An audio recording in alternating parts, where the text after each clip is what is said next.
दूसरी सुबह जमींदार, मुनीम और दो आदमी जिनके हाथ में लाठी थी, चारों लोग रामू के घर की ओर चलते हैं।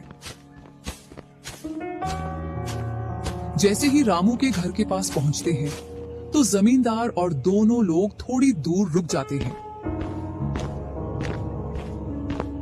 अरे रामू भैया, बाहर निकलो, मैं पास ही के गांव से आया हूँ। जरूर, जमींदार होगा। मैं आज गेट खोलूंगा ही नहीं।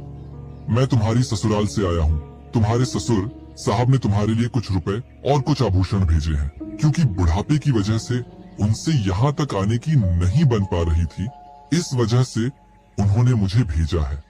इतना सुन रामू के मन में लालच आ जाता है और वे फटाक से गेट खोल देता है। कहाँ है पैसे और धन? क्या तुम्हारा ही नाम रामू है? हाँ, मेरा ही नाम रामू है। कहाँ है धन? यही पास में रखा है, चलो दोनों उठा लाते हैं। वह मुनीम के साथ चल देता। थोड़ी दूर चलने के बाद मुनीम जमींदार जी को बुला लेता है। जमींदार और दोनों लोग रामू के पास आ जाते हैं। लाओ, मेरे पैसे लौटाओ, ब्याज समेत। मैंने आपसे पैसे नहीं लिए। ये ऐसे नहीं मानेगा। अब तुम दोनों के हवाले करता हूँ, तुम चाहे जैसे इससे पैसे निकालो।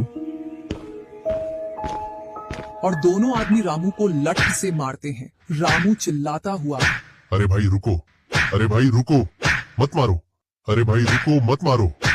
इधर वह दोनों रामू में दे लठ लठ बरसा रहे थे।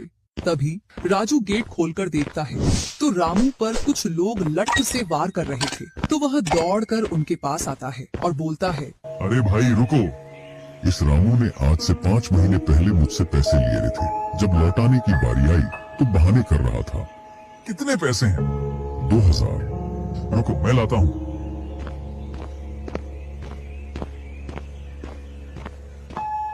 राजू रुपए लाकर जमींदार को देता है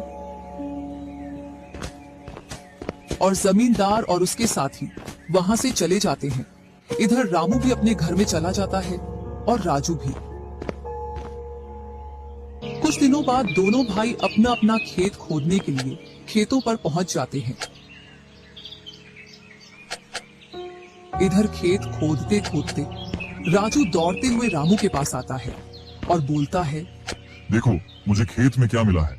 राजू के हाथ में हीरा देखकर रामू के मन में लालच आ जाता है और वह मन ही मन सोचता है, इसके खेत में तो और भी हीरा हो सकते हैं। क्यों ना मैं इसको मेरा वाला खेत दे दूं और इसका खेत में रख लूं, जिससे मेरे पास भी बहुत सारे हीरे हो जाएंगे।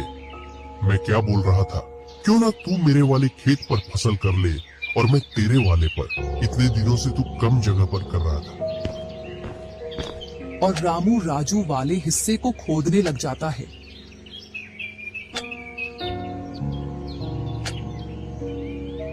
शाम तक पूरे खेत को खोद देता है, लेकिन उसे उसमें कुछ भी नहीं मिलता और थका हारा घर पहुंच जाता है। आज पूरा खेत खोद दिया, लेकिन फिर भी एक हीरा नहीं मिला, जबकि राजू ने खेत का एक कोना खोदा था, उसमें ही उसे एक हीरा मिल गया। अच्छा, आप अगर ऐसे ही मेहनत करते रहे तो एक दिन आपको भी बहुत सारे हीरे मिलेंगे। बातों ही बातों में रामू की नींद लग जाती है। तब वह बोलता है, आज जैसी नींद मुझे कभी नहीं आई। हाँ, अगर तुम ऐसे ही मेहनत करते रहे तो आपको रोज ऐसी नींद आएगी। और रामू उसे वर्ष राजू की तरह अपने खेतों में मेहनत करता है और दोनों की फसलें बराबर निकलती हैं, जिससे रामू के चेहरे पर अलग ही चमक दिखती है। एक दिन चारों लोग साथ में बैठकर खाना खा रहे थे। क्या सच में उस दिन खेत में से हीरा निकला था? हाँ भैया, निकला था ना। जो आज आपके घर में, उसकी वजह से कई सारे हीरे रखे हैं। इतने में ही रामू की पत्नी बोलती है, वह तो नकली था, आपसे काम करवाने के लिए।